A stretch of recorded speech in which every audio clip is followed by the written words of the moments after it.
it's time to make a fishing creel. Not too large. I guess fishing creels don't need to be too large. Depends on your fish. This is going to be a simple one here. I'm trying to find the center of my piece. Just fold it over and make a little dimple so I can find it. And because this is 4 pieces, I'm going to put this one here, and this centers, there's the center on this one, and one in the front. Now I took that out of there because it has a curve. If you can see that curve, I didn't want it going that way and banging into the neighbors, so I pushed my curves to the outside. Okay, and now we care about under. Lift up what you want to go under and under. And I'm going to go under these 2. This was center, and I want 4 on each side of the center. So there's all my unders on that side. Let's go under for this side. Under, under, slide the piece in. Because I'm right-handed, I tend to do the right side first because it's easier. And then the left side, the right side's holding some things together. So when I'm with my non-dominant hand, it's not as difficult. This is a 5/8 reed. I think I cut these 26 inches long and 9 at 19. So again, it's a 5/8 inch. I want my base to be roughly 11 by 5. So this is my funny ruler. 5 will be out here. It measures from the center. It's called a spoke weight, and I like it. It's useful for some things, but I have to get used to looking at a tape or a measure that starts from the center. So if we want it to be 11 inches, then this needs to be 5.5 and 5.5. So I think we're going to shoot for, okay, that one holds a little large there. I'm going for 11, which is going to be 5.5 twice. So there is that. You could, if you had a small basket, leave this here and use it to hold things together, but I don't need that. I'm going to upset the spokes. What I forgot to mention, and I often do, is that as I was picking these spokes up, I was using my finger to feel the good side versus the bad side. If you can see here, we've got some hairy pieces. The hairy side is up. Hairy's inside. We don't want hairy outside. And get this thing out of the way. I'm going to come up here. I'm going to go to this side. Now, for this creel, and a number of things that I do, that I want my round corners to be more round than square, I do this. I'm just drawing this to show you I know what I'm doing, but I want you to show you where the bend is going to be. So I'm going to bend this one at an angle and this one at an angle. So our corner isn't going to be a square corner, it's going to be this sort of squared off, rounded off corner. I know, it's like finding the wrong side on a round basket. It doesn't sound correct, but it works. Okay, and by bending this, I'll have an interesting front corner. So there we are. The spokes have been upset, and our base is, oh, where's that center? It is 5 by, I would say 11 and 11-ish. I don't do anything exactly. This is going to be a stop woven base basket, which means you weave around and stop. So again, all I care about is under. Under is my favorite thing. Under, under, under, under. When I put this under, over happens. So under. Under is the key word. Now when you go around a corner, you stand it up, put a pin on it if you must, probably should. Go around the corner. Now this is where it gets different. I am going to treat these as if, there we go. Go right across there. This is an under, this is an over, and then this one is an under. So come around, you'll see when we get to the end, it just gives you a little different look. I used to, when I made heart-shaped baskets back in the 80s, we always did our corners that way. It's an interesting, smoother, I mean, what heart ever had a square corner? Well, mine didn't. Mine had that corner. It's nice and round. Okay, so we come back and we're going to stop weaving. Come back where we started. We're going to stop. I'm going 4 pieces. Some places I can, some places I can't. So where I can, I will. Now I want to start my next piece, tuck it right under there. I want to start my next piece in a different spot, not here, because it's thick.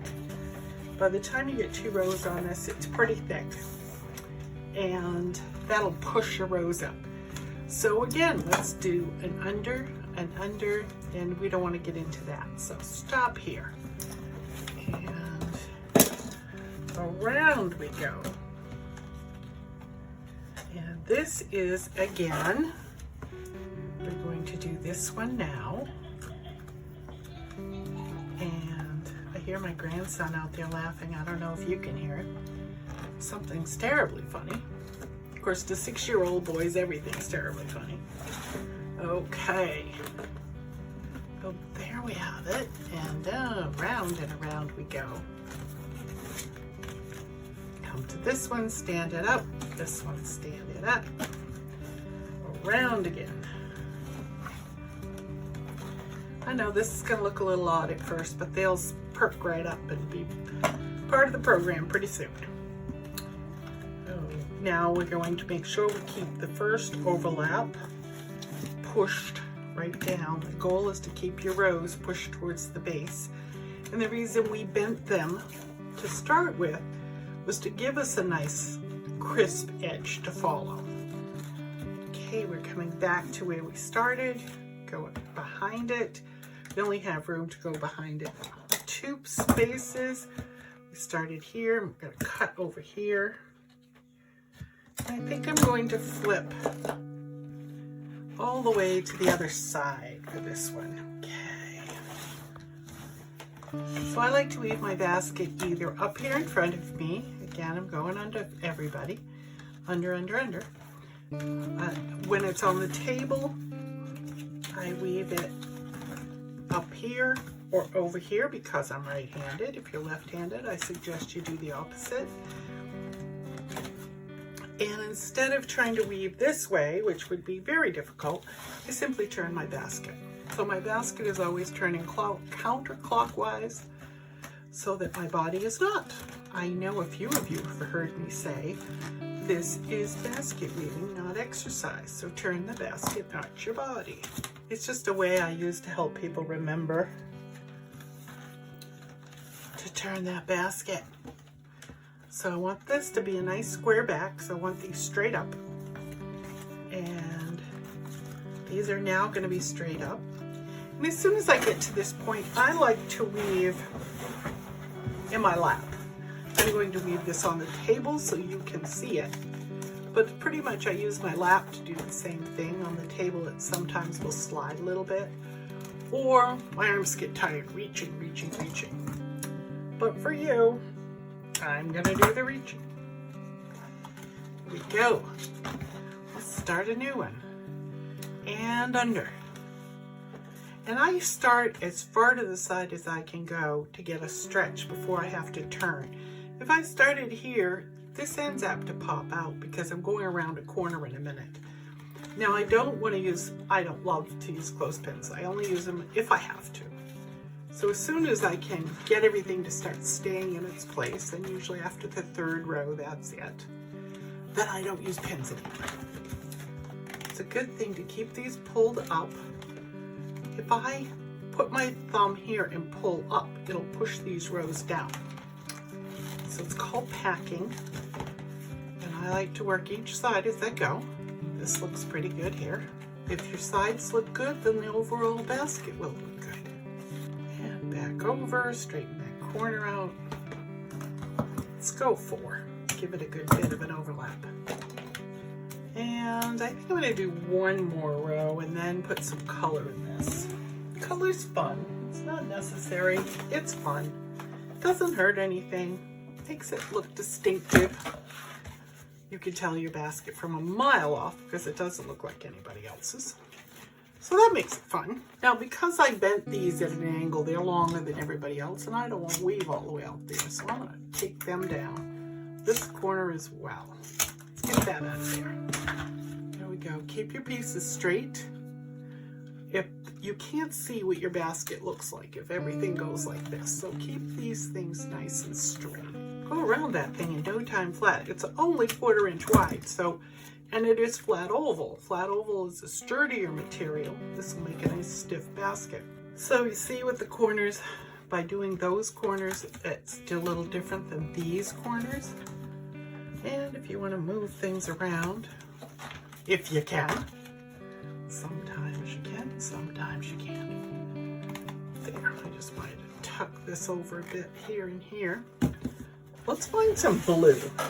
I'm going to weave this dry, and I'm going to make sure all of my rows are pulled way down.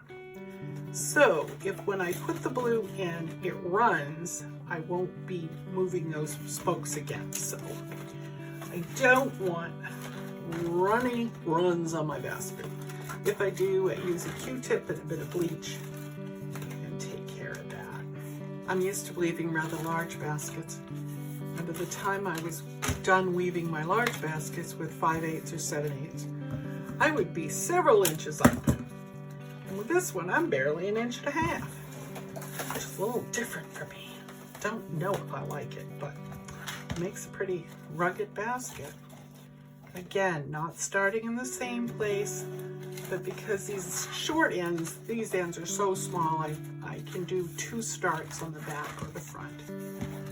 Get this done. I think this blue is a little narrower than my 1/4 even, but it's the color I had in hand. And we're doing fish and water and blue, see? That's how I came up with that idea. And if I'd had brown, we would have told a story about being in the woods and being manly and brown and trees and spin it any way you like. This is an interesting little take on a chain, and I do it pretty often. I want to add a bit of color.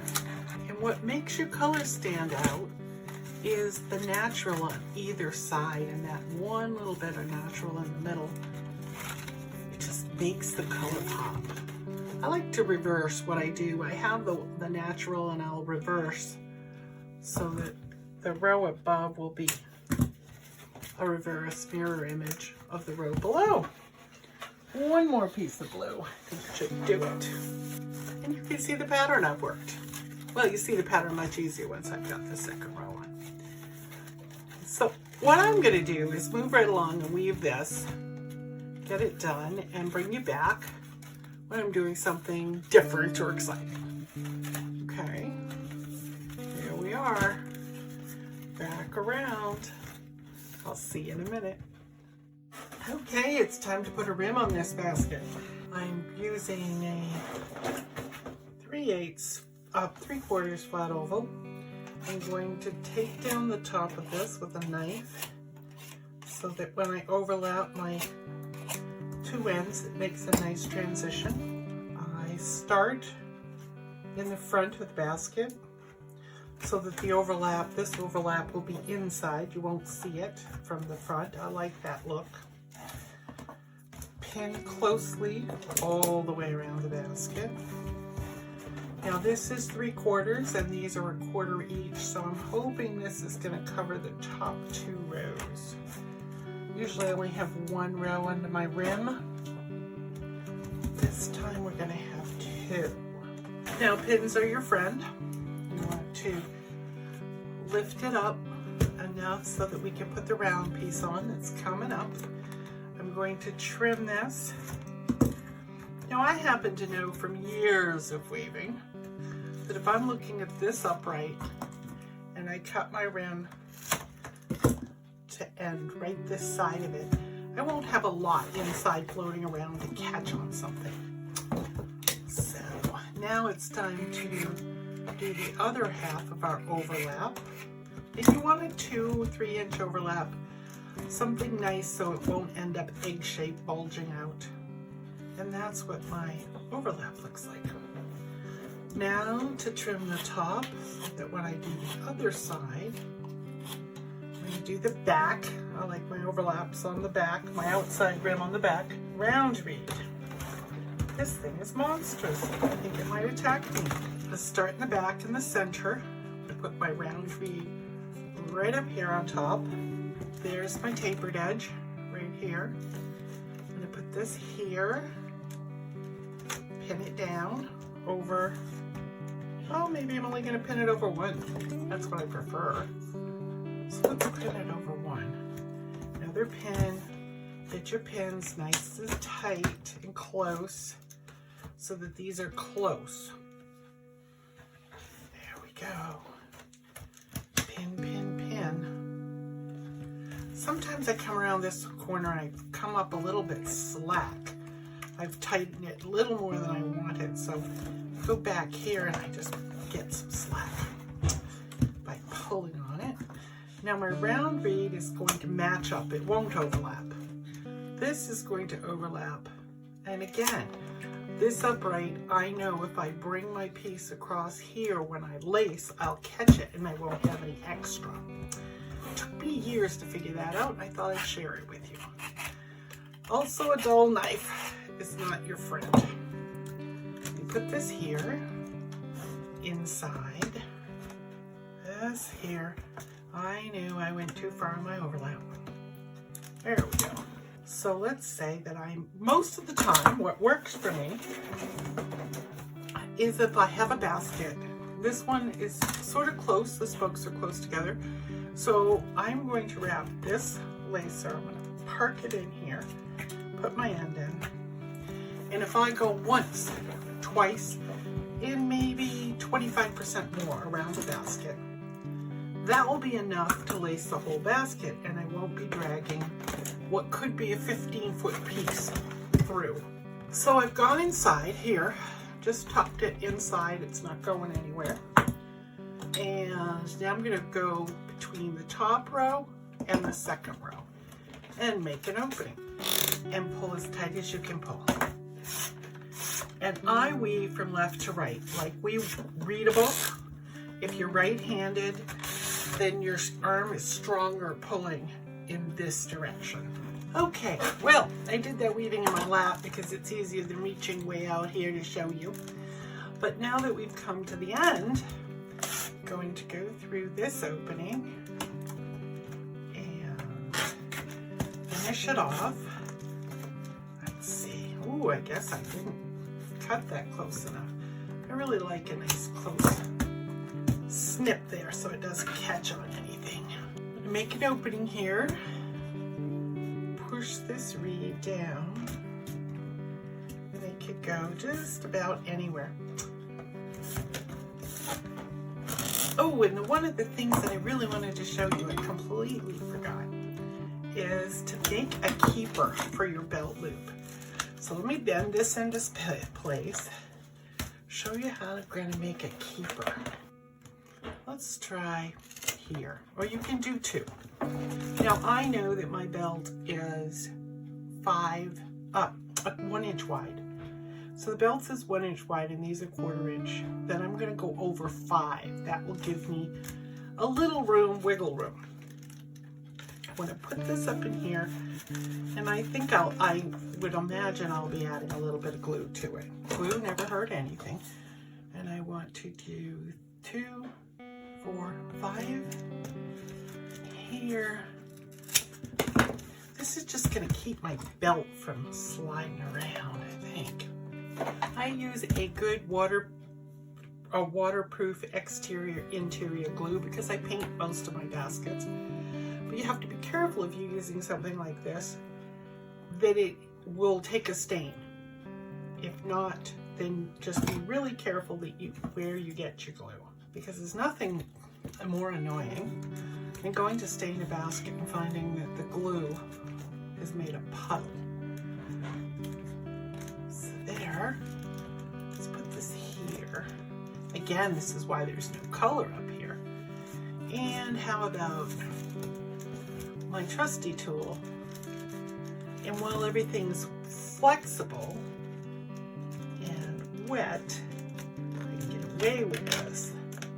Going there, I don't want that glue messing with my basket.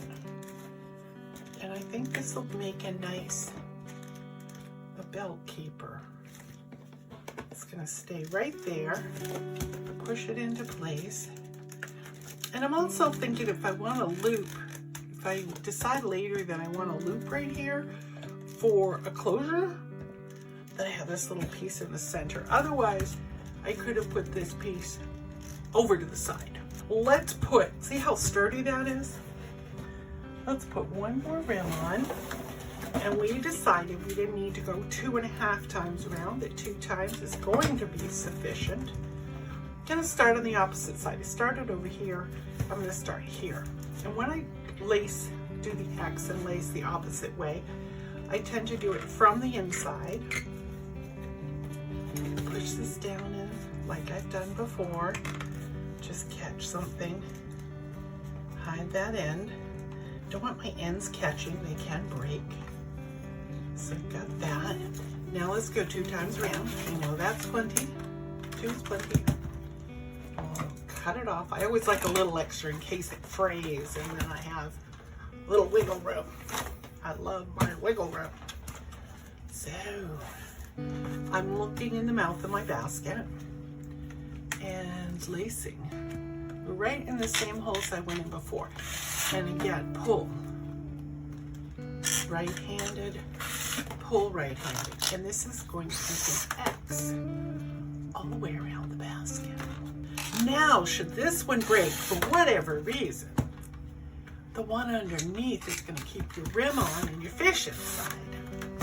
Pull tight, tight as you can get it. That keeps things from breaking, is when they're properly tight. You can see, you can move this basket all over the place when it's wet. When it's dry, that won't be happening quite so much. Now I'm planning to put probably a buckle, a belt, harness with a buckle on it, and then a strap that is adjustable. Because you never know how big your fisherman's going to be. Maybe he's going to be 6 and maybe he's going to be 60. So adjustable is always good. And the snap simply keeps the basket, allows you a way to put it off and on without sewing. So I don't want to sew it. Now this basket, this is the first time I've tried to teach this basket. So we're doing a friends and family dry run on this. And if you're teaching a basket, it's a good way to get together with your friends, and they're very forgiving if you haven't worked all the bugs out. And it gives you a chance to work the bugs out. I'm going between these rows again, and I'm gonna have to, I've got reed in all different directions, so I'm gonna wiggle it in here. Look at this. And I'm gonna pull it out the other side. I've had these great pliers. I love these little buggers. I'm gonna hold anything with these. Pull. It's not going anywhere. And trim. And there you have it. Now the bottom. I want a solid bottom. You don't want a bottom with holes in it, because, well, if your fish is that small, you probably don't want it for dinner. Now you can use a piece of flat or a piece of flat oval. This is a 3/8 flat oval. I think I'm gonna try this. The last time I did flat. Goal here is just to fill the bottom. And this is a place I'll use a dab of glue, because the only people who are gonna see it are the people on the ground and the fish. So I ride right along one of my outside pieces. Just slide along there because it's easiest. And then when I get that far, put that dab of glue we just got here, here, and now I'm going to push this over. Push it right in there and fill in that space. Now it may take some persuading. Some things do take persuading. That's okay. See, that's a really nice filler. It's going to stiffen this basket up tremendously. Now this one, I've just dry measured it. It's the same. I think I'll go in here. Follow this one. Slides nicely along the top of here. Instead of me trying to weave it in and out, I just slide it over here and push it sideways. So again, a little bit of glue. Not a mass of glue, but a tiny bit. Glue is my safer than sorry. I'd rather be safe than sorry. Okay, look at that. So that makes a nice sturdy bottom. One more piece. Now this one's gonna be a little difficult. I haven't tried this before. So we have this guy. This is where we did that corner thing. So maybe we'll do a corner thing. I don't think we're going to need, well, maybe. Let's see. Let's go here. Maybe. If we don't like it, we can take it out and do it again. The thing about basket weaving is it's very forgiving. Very forgiving. See, this way I get to put my glue here and here. See how that works. We're all learning. I don't know what I'm doing. I'm learning, just like you. So, there's no experts, there's just trial and error. I'm doing something recently after 40 years I didn't think I'd ever do. It's the way I'm ending a basket, and I really like it. I wish I'd figured it out a long time ago. I wish I'd paid attention when somebody tried to tell me a long time ago. But we learn as we go. Sometimes one thing works and another time something else. Or the materials are different or just aren't happy with the way something's going. So I tucked that end here. Seemed like the thing to do at the moment. I'll cut this one down a bit. Yeah, how do you like that? Just look at that. How do you like that? Now, I may not like it once I get in here, and if I don't, I'll trim it some more. I'm really not loving that so much on the inside. I think I'll take it out. See, you can do that too. Just come, not for me. Okay, let's pull this out, and I think I'd rather it go in on this one. The other one was a different over-under, so I think this will hold up better if I got my glue on these two little ends. Then, when I slide it over, what do you think? So you can see there are choices. There are things you can do and things you might not want to do. And you get to decide. Get this. Maybe I needed a narrower piece. I'm not really sure yet. I don't think so. I think I just needed to push it around so it would seat nicely. And I'm happy with that. I'm very happy with that. It's a very solid bottom. Next is the lid and the harness. We'll get to that tomorrow. Thanks for watching this far. Subscribe if you like it.